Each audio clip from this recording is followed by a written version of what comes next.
Je connais des gens qui fêtent à travers le monde, en Europe, aux États-Unis, aux pays voisins, des gens qui fêtent quand on massacre le Congo. Mais vous pleurez, vous êtes à genoux en train de prier, en train d'appeler les Congolais. Qu'est-ce qu'ils pensent de leur pays? Vous souffrez pour nos pays. Charles Onana a subi des centaines d'attentats. Je ne sais pas si vous êtes au courant.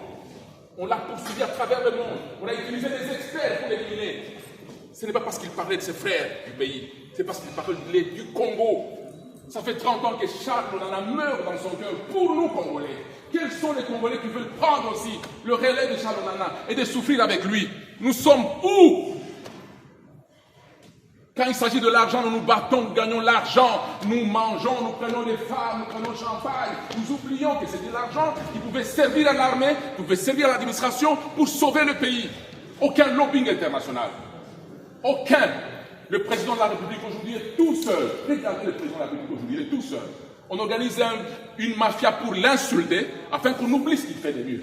Mais Charles Onana a reconnu qu'il faisait quelque chose. S'il vous plaît. Excusez-moi d'avoir pris ce ton. Nous avons peur de mourir quand nous défendons notre pays, mais nous mourrons par la peur.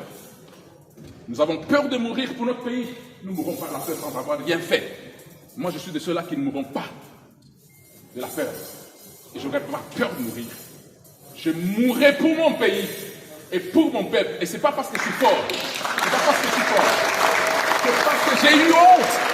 Parce que j'ai eu honte qu'il y ait un autre citoyen africain qui n'est pas congolais qui veut mourir pour mon pays. J'ai honte de mourir, d'avoir peur de mourir pour mon pays pendant qu'un étranger meurt pour mon pays. Charles Onana, vous êtes mon inspiration. Je mourrai pour mon pays parce que vous m'avez.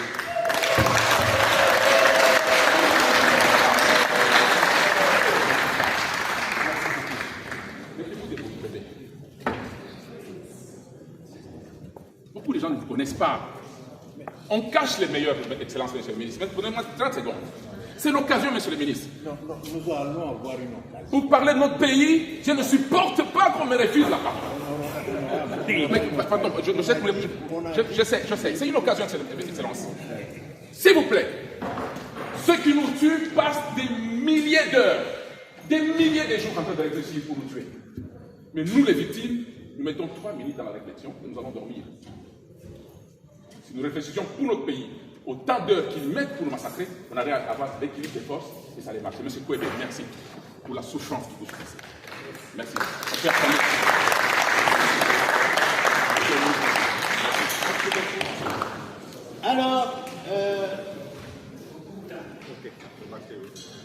Alors, nous allons lui demander de se lever.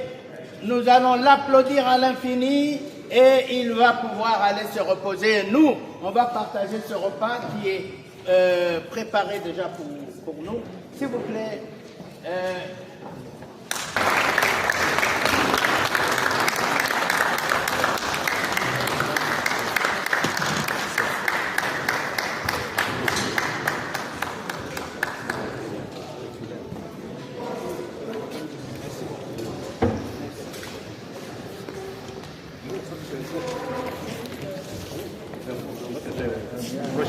Il y a un vrai.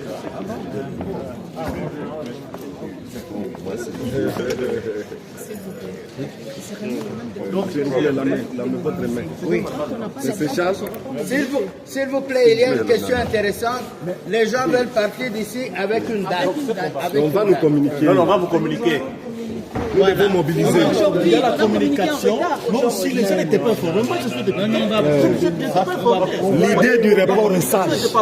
L'idée du report est sage. C'est sage, oui. C'est sage. Mais communiquer quand même. Mais il faut communiquer. Oui, on va communiquer. Oui, j'avais les messages.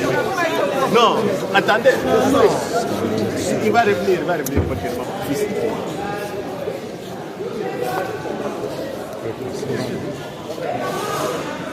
Il donne sa langue au chat. L'autorité.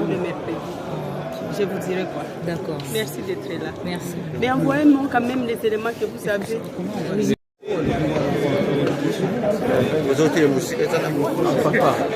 Il a posé quelque chose. Vous mourrez pour les Congo. Non, Regardez la caméra. je ne fais pas de commentaires. Vous avez vu ce que j'ai dit, ça suffit. On aura le temps pour faire un bon commentaire, un bon débat sur notre pays. Maintenant, il n'y a pas de conférence, il n'y a pas d'interview, il n'y a rien. Je l'ai dit déjà. Mais nous vous remercions pour la prise de parole. Hein. Oui, absolument. Pendant quelques temps-là, quel que soit ce qu'on voulait te faire taire, au moins tu as parlé. Je ne supporte pas qu'on me fasse taire quand il s'agit de mon pays. Prenez une image. Pour parler Et nous tous. pour parler de choses inutiles, on donne des jours, des mois aux gens. On accorde des audiences aux personnes qui ne n'aideront pas notre pays, auprès du chef de l'État, auprès des institutions. Alors on trompe le chef de l'État. Les gens qui ont à dire sur la situation de notre pays n'ont pas d'audience auprès de l'autorité. Parce que les audiences aussi sont monnayées. Alors ce que j'ai fait là, c'est une manifestation de ras-le-bol et de la révolution qui va commencer bientôt par le Congo. Parce que quand un étranger parle mieux du Congo que nous les Congolais, ça doit me faire honte. Et nous, non, et c'est une honte d'ailleurs, parce que la salle n'a pas été plainte, que les gens ne sont pas intéressés. Les gens ne sont pas intéressés. Mais allez dans l'Inganda, tous les responsables politiques sont dans l'Inganda. Tous les dignitaires sont dans l'Inganda, dans les hôtels. Et même les députés. C'est pour ça que je dis que je suis politique. Moi, je ne peux pas perdre le temps, des occasions pareilles. C'est mon pays. Moi, ce que je trouve dans ce qui c'est notre degré de n'avoir encore pris conscience de la situation dans laquelle nous sommes. L'insouciance. Voilà les messieurs qui ont compris. Ça veut dire, moi, je viens de vivre. Écoutez, je viens de sa conférence à l'Unikin. Du matin au soir, j'étais debout, en train de discuter avec moi. Mais après la conférence, c'est comme si j'avais encore ma soif. Je me suis dit, je vais au palais de Peuple pour écouter davantage. Dès que j'ai reçu mon message dans mon téléphone, je l'ai partagé avec vous tous. Arrivé ici, j'étais surpris de constater. Demain, à Sacré-Cœur, à 14h. Hubert Fougota, le représentant valable du Nord Kivu.